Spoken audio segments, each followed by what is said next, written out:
This unique supplement can improve the absorption of amino acids, omega-3s, vitamins, and phytonutrients we find in plants.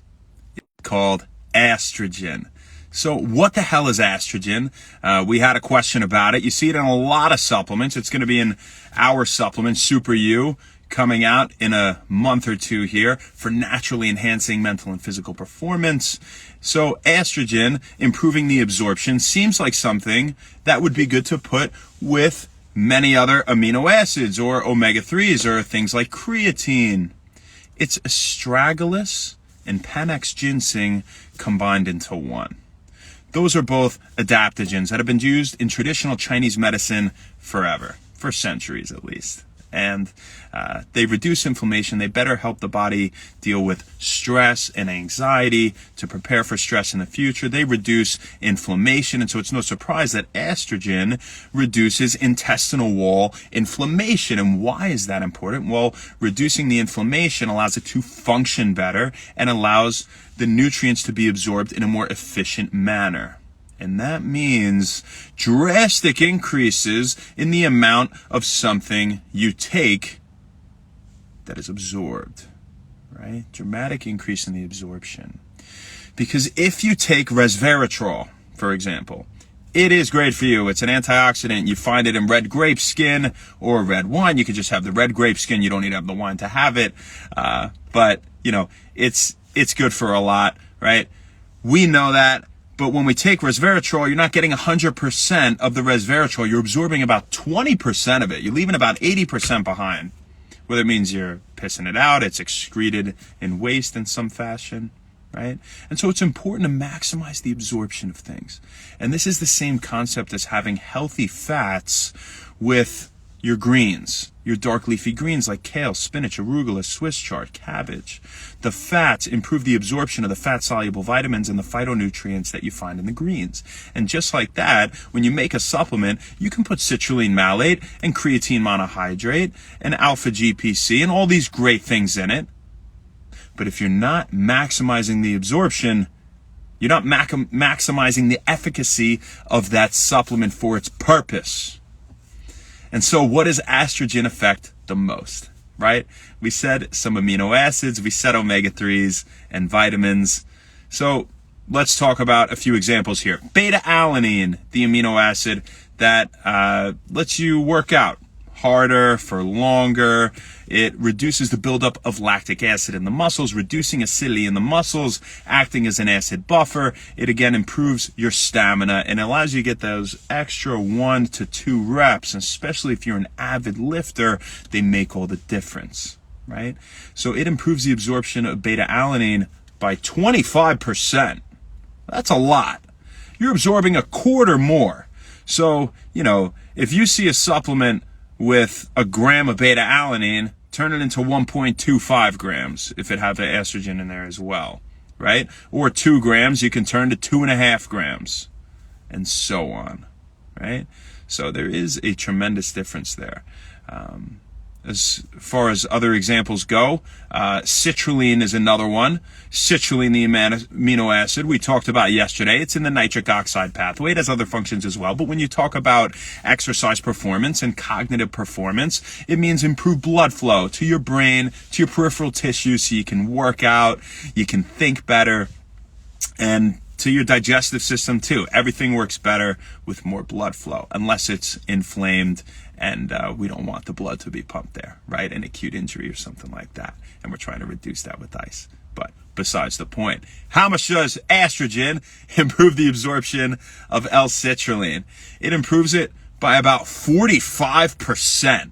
Wow. A whopping 45. So almost by half. So that's something, right?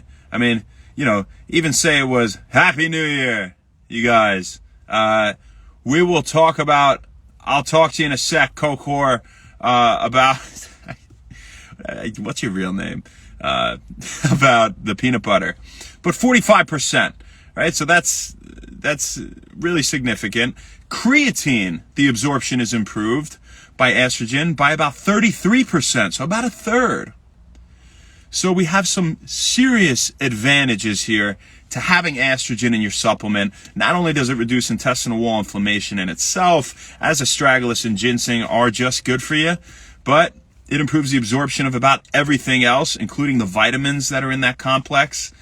And it's going to be something that you don't need to take 8, 10 grams of, 12 grams. There's 50 milligrams in a serving. And that's proven to have the maximum efficacy or effectiveness compared to other dosages. Any more than that really doesn't confer much additional benefit, but it makes for a great add-on to any supplement stack, just about. So that's what we got for you guys today. I hope you enjoyed it. I hope you got something out of it. You know, it's kind of hard to find Astragin as an isolated supplement. You know, they pretty much just sell it as something for mass production to manufacturers who make supplements. And so, you know, I'm fortunate that it can be in my supplement. If you go on Amazon, you might not find it. You might. I haven't looked in a long time, but that's what we got for you guys. If you see Astragin on that label, it's a good thing. So, happy when wellness. Who do we got out here? Say hi to the homies. Talk about peanut butter for Coke. Or had a question before. Johnny K. Red, how you doing? Joshy Joe, thank you very much. Willie Isaac. Okay, here's a question. Is eating literal scoops of inhumane amounts of peanut butter good for adding on muscles? Okay, no. Don't have inhumane amounts of about anything. One, you know what's interesting, peanut butter, when you look at peanut butter, what's the fat to protein ratio in peanut butter? And before we get into anything, it's 2-to-1 is the fat to protein ratio. We'd rather it the other way, would be nice. But for a ketogenic diet, that's just fine, right? Typically you'll have like 70% fats and, you know, a lower portion of carbs, right? And you have to have a good amount of protein too, right? But the keto is mainly healthy fats, right? So if you were going for a keto diet, sure, you can have those scoops of peanut butter. If you just want to trigger your metabolism to burn fat, getting ketosis, sure, you can have a couple scoops of peanut butter. But it's also very high in calories. Calories in, calories out. If you're taking in more calories in peanut butter or anything else that you're eating every day than you're burning, well, you're not going to lose weight, right? You're going to gain weight if that's your goal. You know, but manipulating metabolism to be in ketosis, yes, peanut butter is a good thing. You're going to make sure that it is only peanuts and sea salt, not palm oil, not any bullshit. Peanuts, sea salt. That's what you want in your peanut butter, because that's what should be in peanut butter, right? You don't, you know, if you can't find it in nature, don't have it. We always say that here at When Wellness. And you should know what all the ingredients are. And if you don't understand why they'll put palm oil in peanut butter, I'll tell you right now. So they want to preserve its shelf life, right? Palm oil is a saturated fat. So what it does is it changes the hydrocarbon chain. That's the carbons bound to hydrogen that make up a fat. And when it's unsaturated, you have carbon bound to carbon bound to carbon. This is just a bond, from, you know, whatever. And you have double bonds between a few of the carbons, one or a couple, in an unsaturated fat. And so that makes the chain more kinky. A double bond's harder to break in itself, yes. Triple bond's even harder than a single bond.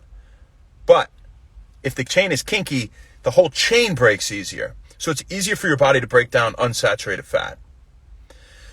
But it doesn't have as long of a shelf life. They're generally liquid at room temperature, unsaturated fat. So they convert this unsaturated fat into a saturated fat by adding palm oil or hydrogenating that unsaturated fat.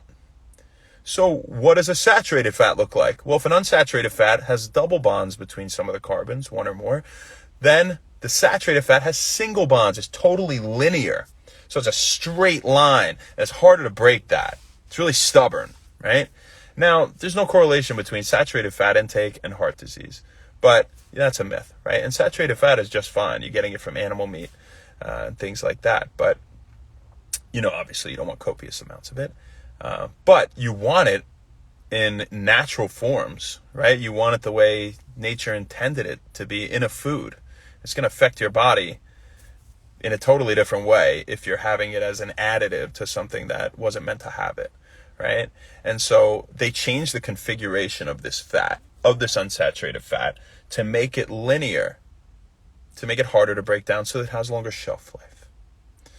And what they do when they do that is they take away one of those double bonds between the carbons. And now that carbon says, okay, I need to be stable. I need another bond. What else am I going to be bound to? It takes that and it binds a hydrogen to it instead to make up for the space. If anyone's, a chem person, I know that's super simple, but for those of you who are not, I hope it's also comprehensible. And so now you have this straight line of carbons bound to hydrogens. They are hydrogenated oils. That's what that is. So when you get your peanut butter, peanuts and sea salt, and you like more protein than is in the peanut butter. But it's perfectly fine to have every day. Jared Lorero, what's happening? Willie, I hope that was useful. Cocor, Wagman Jordan, Mike C, Mark and Russell, Maxie, what's up, man? Dennis Brito, Kyan Smith, Trey Vanetta, Brandon Malone, Artist Life, Christie's, G. Tony Tots, Marlazon, Ninjo, Sweaty Pitts, Steve Mang, what up, Mang? Experience Esadianjos. Who else do we got we didn't say hi to? Oh, we got a lot. All right, we're coming. Oh, man. Happy Thursday. Tor Richardson, my man. How you doing, baby? Ruby Patterson, Fake Natty Finder. You won't find that here. We are fully natural, my friend.